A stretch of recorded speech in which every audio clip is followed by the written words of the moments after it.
Cricket کا میلہ H B L P S L 11 کی صورت میں آج پشاور زلمی کی کامیابی پر اختتام پذیر ہوا۔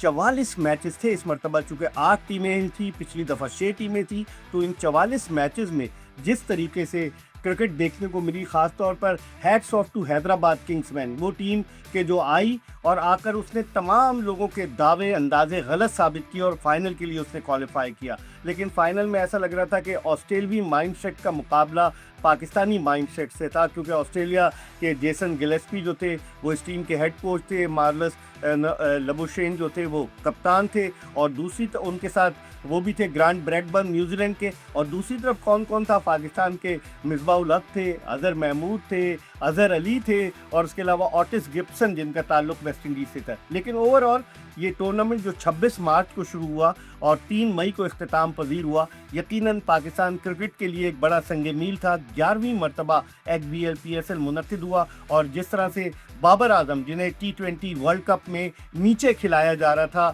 اب انہوں نے اس پورے ٹورنامنٹ میں اننگز اوپن کی، 558 رنز کیے بابر اعظم نے، ٹاپ اسکورر رہے، کپتانی بھی ان کی بڑی زبردست رہی، اور کوسال مینڈیز نے بھی بڑی اچھی بیٹنگ کا مظاہرہ کیا، 550 رن انہوں نے بنائے۔ اور بولنگ میں اگر دیکھا جائے، سفیان مقیم کی 22 وکٹیں اس ٹورنامنٹ میں ابھر کر سامنے آئے۔ حنین شاہ جن کے بڑے بھائی نسیم شاہ انفٹ ہو گئے، چھوٹے بھائی عبید شاہ کی ٹیم جو تھی باہر ہو گئی، لاہور قلندرز، لیکن حنین شاہ نے شاہ برادرز کے نام کو آگے کی طرف لے جاتے ہوئے جس طرح کی ایک غیر معمولی کارکردگی کا مظاہرہ کیا۔ محمد علی جو فاسٹ بولر ہیں، ابتدا میں بڑی پٹائی ہوئی ابتدائی میچز میں، لیکن پھر انہوں نے کم بیک کیا۔ تو اوور آل دیکھا جائے اس ٹورنامنٹ میں ایک سمیر منہاس جنہوں نے بڑی اچھی بیٹنگ کا مظاہرہ کیا، وہ آئے۔ علی رضا فاسٹ بولر، اگرچہ انہیں فائنل میں نہیں کھلایا گیا لیکن انہوں نے امپریس کیا۔ اس کے علاوہ جو اور لوگ تھے جیسے معاذ صداقت تھے، انکنسسٹنٹ رہے، ان کی کارکردگی میں تسلسل نہیں رہا۔ سب سے مہنگے کھلاڑی سائم ایوب جو 12 کروڑ سے زیادہ کے بکے، وہ بھی آخر میں فائنل میں تھوڑے سے اپنے کلر میں نظر آئے۔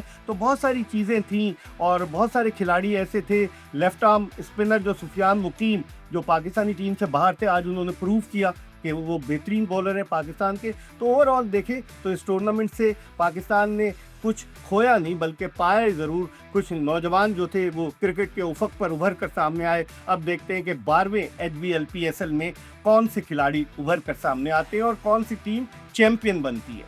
مرزا صاحب، اس میں بڑا ایک قلق محسوس ہوا، تماشائی نہیں تھے، اس کو آپ نے کس طرح سے دیکھا تھرو آؤٹ دا ٹورنامنٹ؟ دیکھیں 40 میچز تک کوئی بھی تماشائی میدان میں نہیں آیا، اور جو اسپانسر تھے ان کے مہمان جو تھے وہ آتے رہے، لیکن جب کراچی میں اعلان ہوا تو کراچی میں بابر اعظم کی بیٹنگ دیکھنے کے لیے نیشنل اسٹیڈیم کراچی کھچا کھچ بھرا ہوا تھا۔ لیکن جب لاہور گئے تو لاہور میں جو 2 میچز ہوئے اس میں اسٹیڈیم جیم پیک نہیں تھا، لیکن فائنل میں پوری 32,164 لوگ فائنل میں میچ دیکھنے کے لیے موجود تھے۔ کم سے کم ٹکٹ 1500 کا تھا، زیادہ سے زیادہ ٹکٹ 10,000 کا تھا۔ تو اس سے یہ پتہ چلا کہ زندہ دلانے لاہور کرکٹ کے بڑے دیوانے، لیکن بابر اعظم کے بھی دیوانے، اور تماشائیوں کی عدم موجودگی میں تھوڑا رنگ پھیکا رہا۔ بہرحال آخر میں 4 میچز میں اور خاص طور پر فائنل میں اس کا ازالہ کسی حد تک ہو گیا۔ ایکسپریس کی اس خصوصی ٹرانسمیشن میں محمد سمیع اور فواد عالم آپ کے ساتھ رہے۔ آپ کا یہ سفر کیسا رہا؟ اتنے دن آپ نے ٹرانسمیشن کی۔ بڑا اچھا سفر رہا، ہم ٹیکنیکل باتیں کرتے رہے، فواد عالم سے بیٹنگ کے حوالے سے، محمد سمیع سے بولنگ کے حوالے سے، اور سمیع چونکہ خود پی ایس ایل میں حصہ لے چکے ہیں، اور جس طرح حنین شاہ نے 1 اوور بچایا جس میں 6 رن تھے، تو محمد سمیع بھی ایک میچ میں وہ اوور انہوں نے اسلام آباد یونائٹڈ کی طرف سے کوئٹہ گلیڈیٹرز کے خلاف اس طرح سے کیا کہ اسلام آباد یونائٹڈ کامیاب رہی، اور سمیع جو ہے وہ اسلام آباد یونائٹڈ کی چیمپئن ٹیم کا حصہ بھی رہے۔ فواد عالم جو تھے وہ شروع میں کراچی کنگز میں تھے لیکن وہ نہیں کھیلے۔ بہرحال ان دونوں کی ایکسپرٹ اوپینین یقیناً ایکسپریس نیوز کے شائقین کرکٹ کے لیے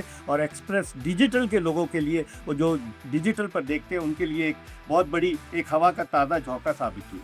اور مرزا صاحب، آخری سوال میں آپ سے کروں گا کہ اس پورے کے پورے ٹورنامنٹ میں اگر آپ کا کوئی ایسا لمحہ جو آپ کو کرکٹنگ پوائنٹ آف ویو سے موو کر گیا، کسی کی بیٹنگ، کسی کا اسپیل، جو آپ کو ایسا لگا کہ یہ پی ایس ایل کی اصل ایک خوبصورتی تھی؟ آخری جو اوور تھا جس میں 6 رن درکار تھے فتح کے لیے اسلام آباد یونائٹڈ کو، حنین شاہ وہ اوور کر رہے تھے، انہوں نے یارکرز کی، اور ان کے سامنے بیٹسمین کون تھے؟